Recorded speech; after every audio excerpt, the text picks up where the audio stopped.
దేవుడు ప్రతి ఒక్కరి జీవితంలో ఒక నూతనమైన మార్పులోకి, నూతనమైన అనుభవంలోకి దేవుడు కొన్ని శ్రమల మార్గంలో దేవుడు మనల్ని నడిపిస్తూ ఉంటాడు. నేను చెప్పాలనుకున్న గొప్ప విషయం ఏంటో తెలుసా? శ్రమల మార్గంలో ఖచ్చితంగా సంతోషాన్ని ఇస్తాడు. ఇంకో మాట చెప్పన, పదే పదే పదే పదే పదే పదే మన శ్రమల మార్గంలో నెట్టాలని కోరుకోవట్లేదండి దేవుడు. శ్రమలలో విజయాన్ని చూడాలని దేవుడు కోరుకుంటున్నాడు. మనం ఏడిస్తే ఆయన తట్టుకోలేడండి. నేను వాస్తవంగా చెప్పే విషయం ఏంటంటే, నీ బరువెక్కిన గుండె నా దేవుడు దాన్ని తేలిక చేయగలడు. నీ బరువెక్కిన గుండె దేవునికి తెలుసు, నీ కన్నీరు దేవునికి తెలుసు, నీ బాధ దేవునికి తెలుసు. కాబట్టి నేను చెప్పే విషయం ఏంటంటే, ఆయన కొంతకాలం నిన్ను పరిశీలించిన ఈ పరిశీలనలో నువ్వు నిలబడాలి. జారిపోకుండా దేవుని మీద నువ్వు నిలబడగలిగితే నిన్ను గొప్పదానిగా ఉన్నత శిఖరాల మీద దేవుడు నిలబెట్టడానికి సమర్థుడు. ఇప్పుడు నువ్వు శ్రమల కాలంలో ఉన్నావు, దాని తర్వాత కృపచేత నింపబడతావు. ఈ శ్రమ నుండి విడిపించబడటానికి ఆయన దిగొచ్చి నిన్ను విడిపిస్తాడు. నువ్వు ఒక్కటే చేయాల్సింది ఏంటంటే ఆయన మీద అనుకో. ఒక తల్లి సాక్ష్యం నేను విన్నాను. తనని ప్రతిరోజు ఒకడొచ్చి పాపం చేయడానికి పదే పదే పదే పదే పదే అడుగుతున్నాడట. నీతో పాపం చేయాలి, ఒప్పుకో అని అడుగుతున్నాడట. ప్రతిరోజు ఈ తల్లి ఆ ఇంట్లో పని చేస్తూ ఉంది. ప్రతిరోజు వాడు అడుగుతున్నాడట, నాతో పాపం చేయమని. ఈ తల్లి ఎంతగానో ఏడుస్తూ ఉంది. ఎందుకంటే తన జీవితాన్ని తను పాడు చేసుకోవాలనుకోవట్లేదు. ఎందుకంటే డబ్బులు సంపాదించుకోవడానికి ఆ ఇంట్లో పని చేస్తుంది తప్ప తన యొక్క శరీరాన్ని అమ్ముకొని, తన శరీరాన్ని దేవునికి తప్ప, తన భర్తకు తప్ప వేరొకరికి ఇవ్వకుండా తను కాపాడుకుంటూ దేవుని మీద ఆధారపడతా ఉంది. మరి అలాంటప్పుడు ఇంకొకరికి ఎలా ఇస్తుంది? వీడు ప్రతిరోజు హింసిస్తున్నాడు. అయితే దేవుడి మీద ఆధారపడుతూ దేవుడికి ప్రార్థన చేస్తుంది, అయ్యా నాకు సహాయం చేయండి, ఈ పాపపు కట్ల నుంచి నన్ను విడిపించు, ఈ పాపపు సంబంధమైన వ్యక్తుల నుంచి నన్ను విడిపించు. నువ్వు జీవం కలిగిన దేవుడు, నువ్వు మాట్లాడగలిగిన దేవుడు, ఉన్న దేవుడు, నువ్వు గొప్ప దేవుడు. నీకు అసాధ్యమైంది ఏదీ లేదయ్యా. నాకు నీ సహాయం కావాలయ్యా, నీవు నాకు సహాయం చేయండి అయ్యా, ప్లీజ్ అయ్యా అని దేవుడి దగ్గర ప్రతిరోజు ఏడుస్తూ ఉంది. వాడు ప్రతిరోజు నైట్ వస్తున్నాడు. అయితే ఒకరోజు తీర్మానం చేసుకుందా, నేను మోకాళ్ళు వేయాలి దేవుని ఎదుట పదే దేవుడు నా చేసేంతవరకు నేను మోకాళ్ళు దిగకూడదు అన్నట్లుగా దేవుని ఎదుటికి వెళ్ళి ప్రార్థన చేస్తూ ఉంది. దేవా నన్ను కరుణించు ప్రభువా, నన్ను ఈ పరిస్థితి నుంచి విడిపించు ప్రభువా అని దేవుని ఎదుట ఏడ్చుకుంటూ ఆ బరువెక్కిన గుండెతో కన్నీళ్ళ మధ్య దేవుని ఎదుట మోకాళ్ళు వేసి ఆయన పాదాలు కడుగుతూ ఏడుస్తూ ఉందండి. వీడు ఎప్పట్లాగే వచ్చాడు. అర్ధరాత్రి వచ్చి డోర్ తీశాడట. చిన్నగా డోర్ తీసి చూస్తే ఆవిడ ప్రార్థన చేసుకుంటూ ఉంది. తన చుట్టూ 4 వ్యక్తులు ఎవరో కత్తులు పట్టుకొని కూర్చున్నారట. ఆమెన్ 4 వ్యక్తులు కూర్చుంటే వాళ్ళని చూసి భయపడిపోయి వెంటనే వెళ్ళిపోయాడు. అట్లా భయపడిపోయిన తర్వాత ఇక ప్రతిరోజుకి ఆ విధంగా ప్రార్థన చేస్తుంది. కొద్ది రోజులు మళ్ళీ వెళ్ళాడట. మళ్ళీ వెళ్తే సేమ్ యాస్టీస్గా అట్లాగే 4 కూర్చొని ఉన్నారు. ఇక మనోడికి భయం వేసింది. వాళ్ళని చంపాలని చూస్తున్నారు. వాళ్ళని చూసి భయపడిపోయాడు. నేను అదే అంటున్నానండి, దేవుడికి మనం ప్రార్థన చేస్తూ ఉంటే దేవుడు మనకు కాపుదలను పంపిస్తాడు. మనల్ని ఓడిపోనివ్వడండి, మనల్ని ఏడవనివ్వడండి. మనకు తోడుగా ఉంటాడు, మనల్ని నడిపిస్తాడు, దేవదూతల్ని పంపిస్తాడు. ఈరోజు నీకు వస్తున్న బాధలు దేవునికి తెలియదండి? నీ కష్టం దేవునికి తెలియదా? నీ ఇబ్బంది దేవునికి తెలియదా? నీ ఆవేదన దేవునికి తెలియదా? తెలుసు. నేను అంటున్నాను, దేవుని మీద పూర్తిగా అనుకో,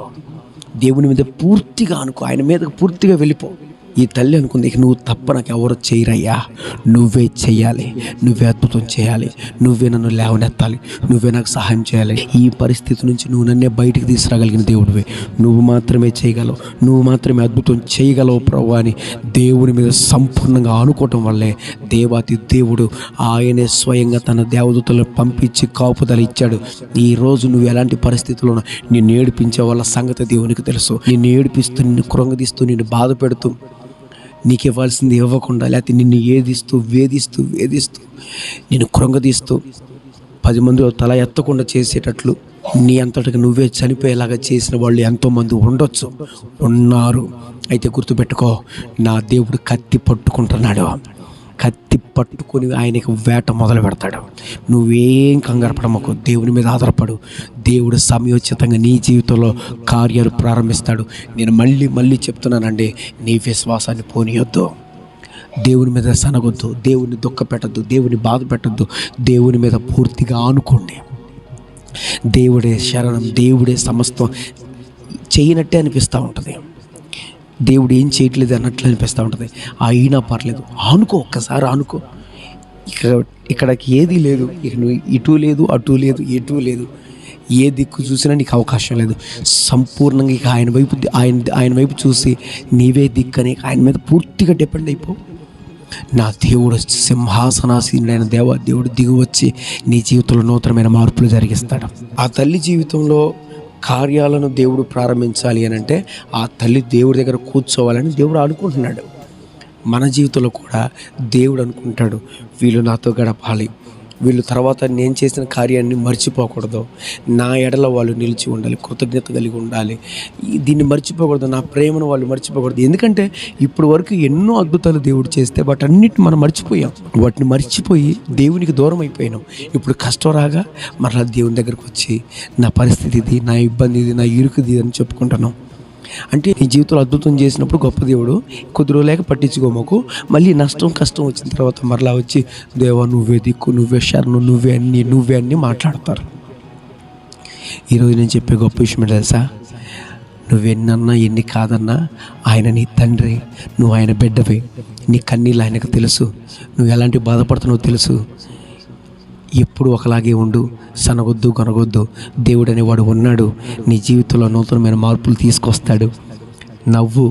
నీ ముఖంలోకి నవ్వు రావాలని చూస్తున్నాడు. ఒక్కసారి ఆలోచించు. నేను కృంగదీసే వాళ్ళు, నిన్ను బాధించే వాళ్ళు ఒకటే చెప్పు, గాడ్ బ్లెస్ యూ, దేవుడు చూసుకున్నాను గాక అని చెప్పు. దేవుడు పట్టించుకున్నాను గాకాను. నిన్ను ఎవరేమన్నా, నిన్ను కృంగదీసినా, నిన్ను బాధ పెడుతున్నా, నీకు ఇవ్వాల్సింది నీకు ఇవ్వకపోయినా, నిన్ను ఏ విధంగా హింసించిన, ఏ విధంగా దుఃఖపెట్టని, నేను ఒకటే చెప్తున్నాను, దేవుని వైపు మనం చూడగలిగితే దేవుడే శరణం, దేవుడే దిక్కు, దేవుడే మొక్కు, అన్నీ ఆయనే అని మనం ఆయన మీద ఆనుకోగలిగితే అన్నీ తీసుకొచ్చి నీ ముందు పెడతాడు. ఎవరినైతే నిన్ను దుఃఖపెట్టారో వాళ్ళని కాళ్ళ దగ్గర తీసుకొస్తాడు. నువ్వు ప్రార్థన చేస్తేనే వాళ్ళకి అద్భుతం జరిగేలా దేవుడు చేయబోతున్నాడు. నీ ప్రార్థన బలం పెరగాలి, ప్రార్థనకు శక్తి దొరకాలి. ఎక్కువగా దేవుని సన్నిధిలో ఆయన పాదాలు ప్రతిరోజు పట్టుకో. ఇప్పుడు చేస్తున్నాను కంటే ఇంకా అధికంగా పెంచు.